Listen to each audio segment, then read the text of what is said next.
Alright everybody, today's YouTube video is all about words, because words are powerful things, and as you know, there are many people who seem to screw them up, especially in the English language.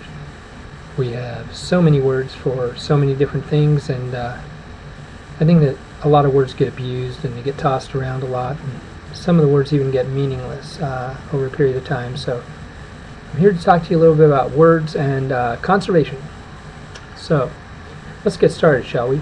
Now, there's something that's bugged me for a long time, and that's besides the general stupidity of people who kill sharks and kill whales and, you know, seals, dolphin slayers, turtle hunters, longliners, you know, all the basic scum that you can possibly find out there trying to make a living and subsistence off of our planet at the expense of our planet, because there's a lot of people who don't realize how critical it is to, you know, preserve things.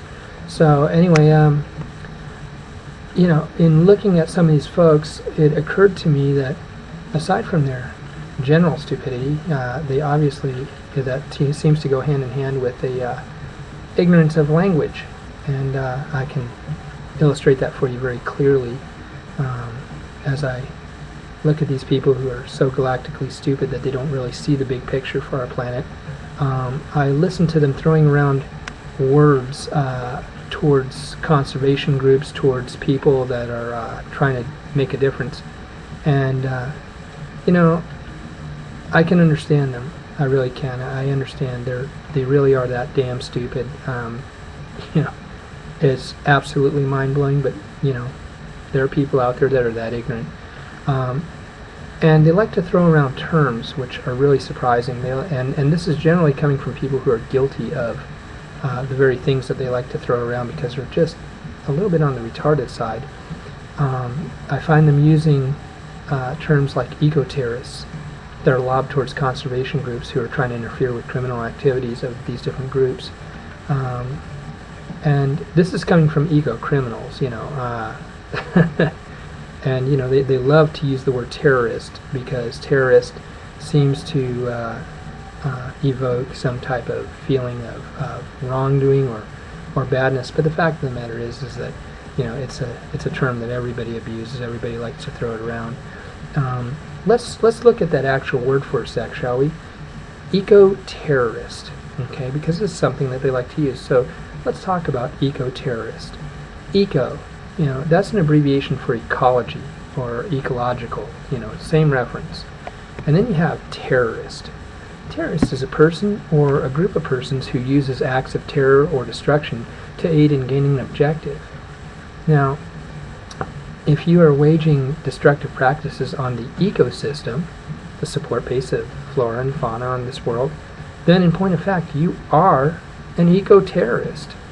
If you are a conservationist, activist, or someone who's actively opposed to the destruction of said wildlife, habitats, and vegetation, then you are not an eco-terrorist. Now, just because the Japanese and Norwegians and Icelanders and Canadians and all others of any nationality who destroy in the name of money and greed our natural resources and wild places might be terrified of groups like the Sea Shepherds and various different other parties who oppose them, that does not make such parties eco-terrorists.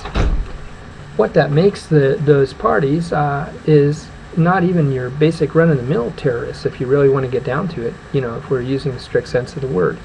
And I think that we can safely say that we're using the strict sense of the word.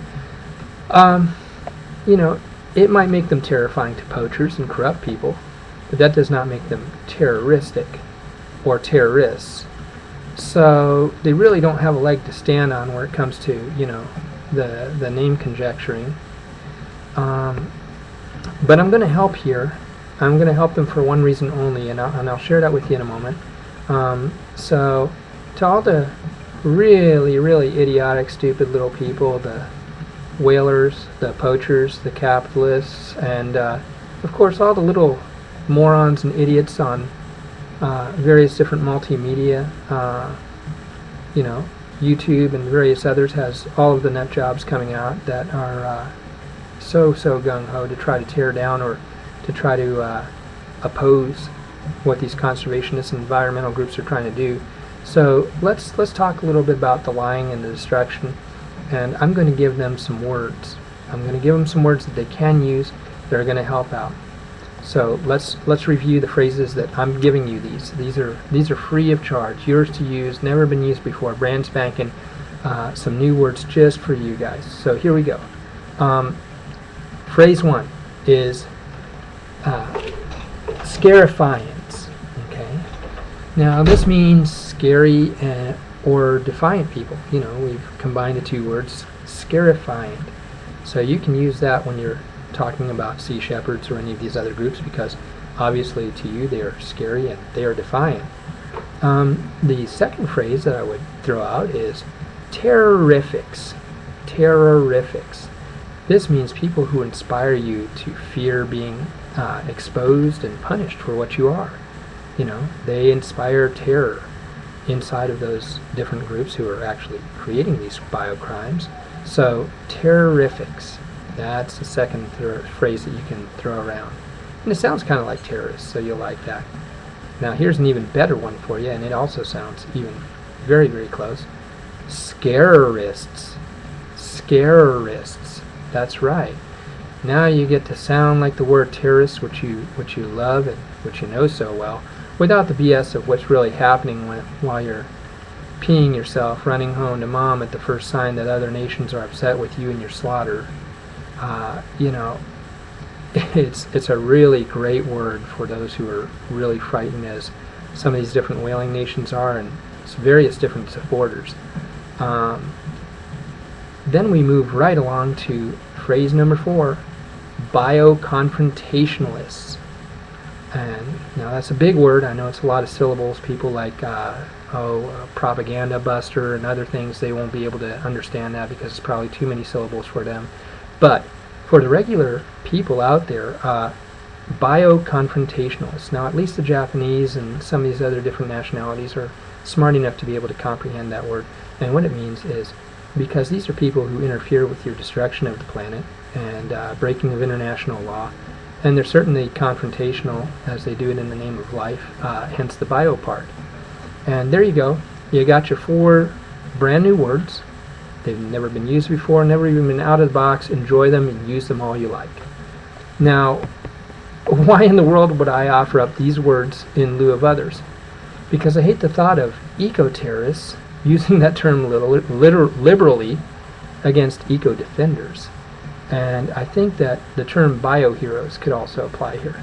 So to recap, Japanese whalers especially, and their puppet, Glenn Inwood, you can pay attention here. This is the ecology groups and the Sea Shepherds and their various supporters around the world in your eyes. 1, scarifiance. Scarifiance. 2, terrorifics. Terrorifics. 3, scarists. Ooh, scarists. 4, bioconfrontationalists. Now, Glenn Inwood, that might be too many syllables for you as well. I think you're probably in the same lines with Buster.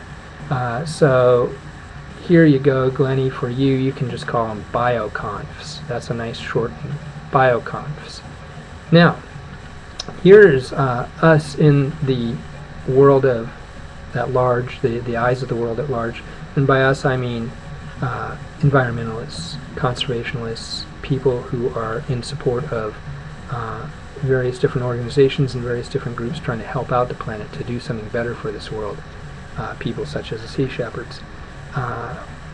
1, ecologists. 2, activists. 3, bioheroes. 4, eco-heroes. 5, eco-champions. 6, bio-defenders. 7, eco-defenders. 8, humans. 9, protectors. 10, Mother Nature's guardians. 11, nature force. 12, eco-warriors. 13, pro-worlders. 14, bio-enablers. 15, parents of life. I could go on, but you know, even a bunch of half-witted morons could get the gist of that, which means that